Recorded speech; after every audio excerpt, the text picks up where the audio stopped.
I have read literally thousands of books on modern psychology, metaphysics, ancient magic, voodooism, yogism, theosophy, Christian Science, unity, truth, new thought, and many other dealings.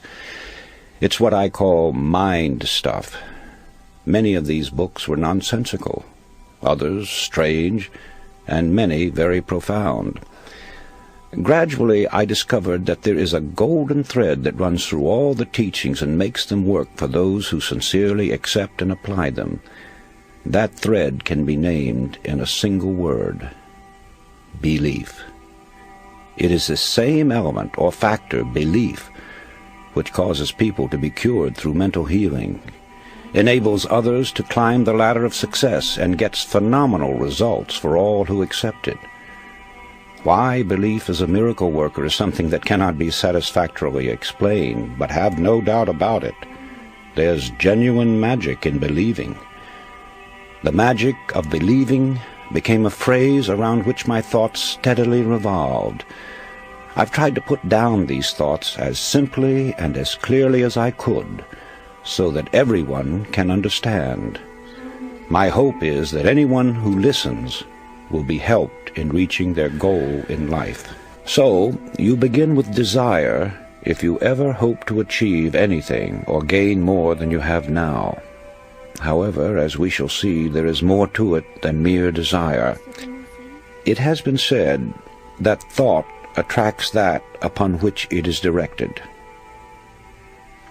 Thought attracts that upon which it is directed. It was Job who said, "For the thing which I greatly feared is come upon me." Our fearful thoughts are just as creative or just as magnetic in attracting troubles to us as are the constructive and positive ones in attracting positive results. So no matter what the character of the thought, it does create after its kind. When this sinks into a man's consciousness, he gets some inkling of the awe-inspiring power which is his to use.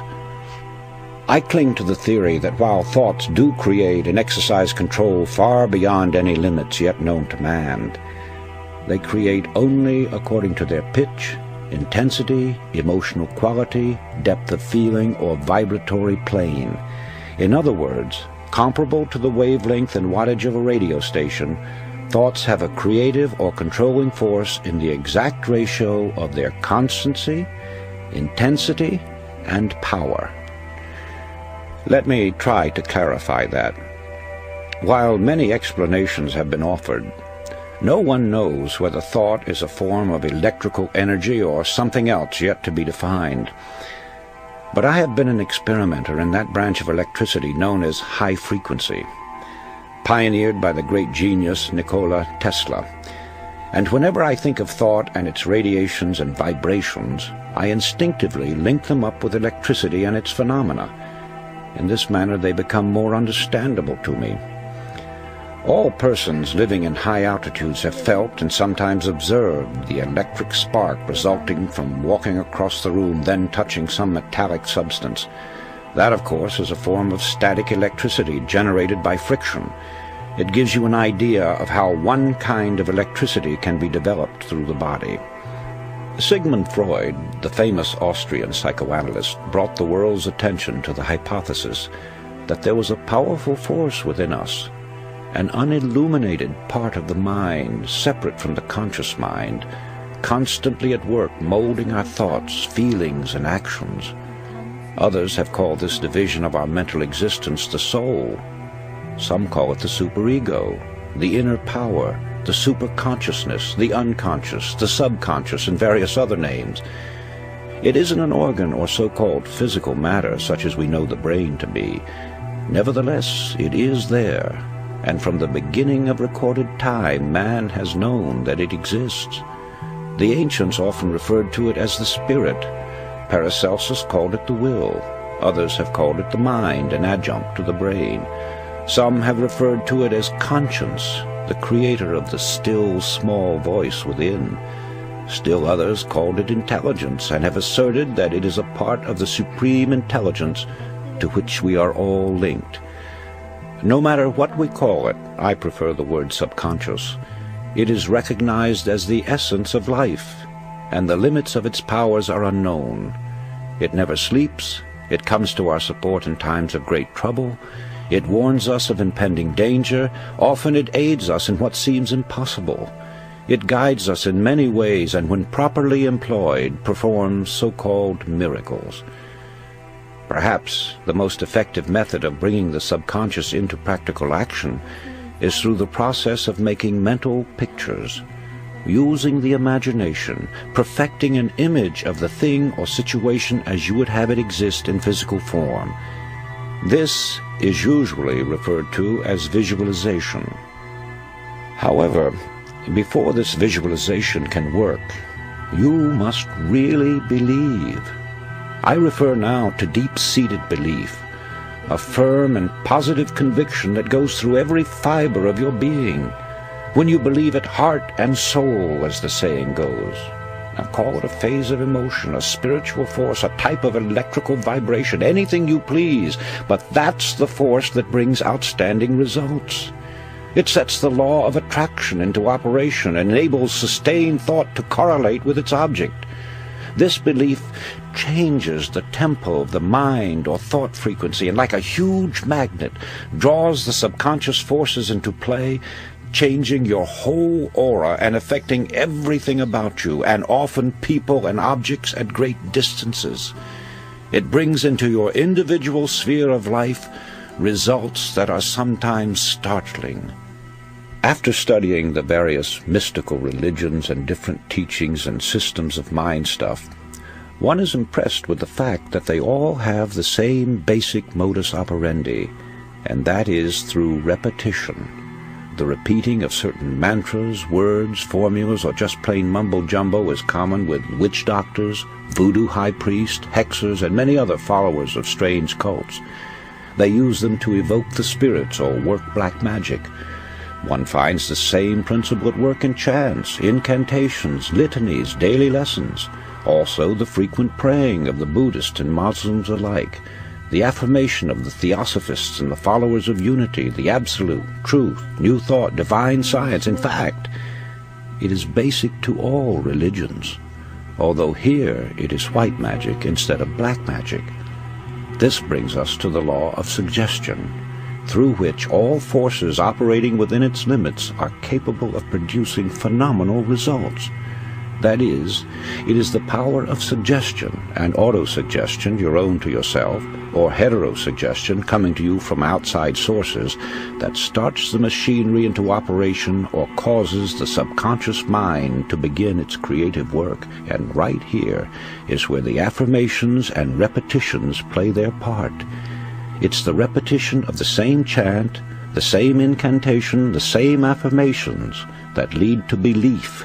And once that belief becomes a deep conviction, things begin to happen. Now, this is the same identical force and the same mechanics that Hitler used in building up the German people to attack the world.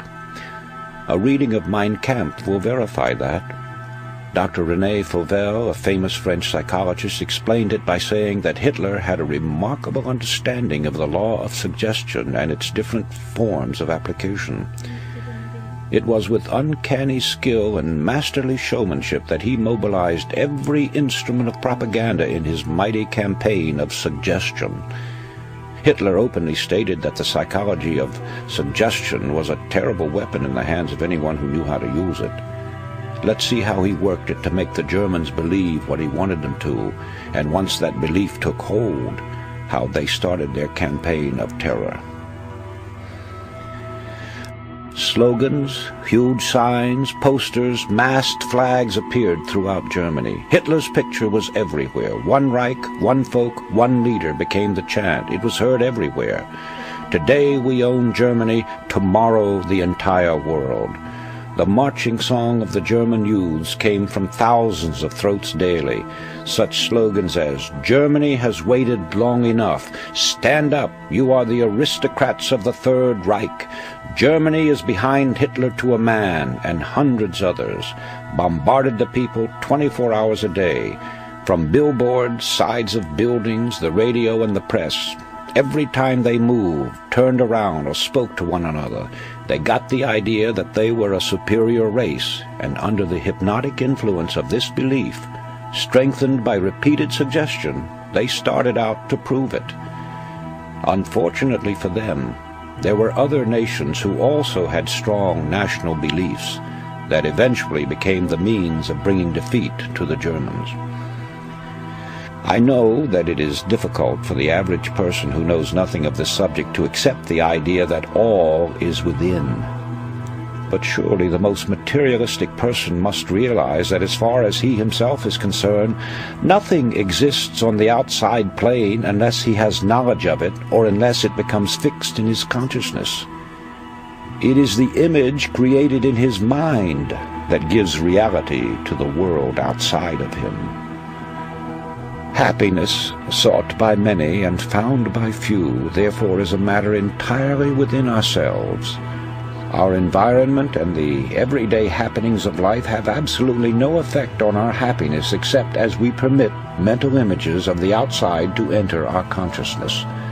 Happiness is wholly independent of position, wealth, or material possessions. It is a state of mind which we ourselves have the power to control. And that control lies with our thinking. Emerson said, "What is the hardest task in the world? To think." Obviously this is so when one considers that most of us are victims of mass thinking and feed upon suggestions from others. We all know that the law of cause and effect is inviolable. Yet how many of us ever pause to consider its workings?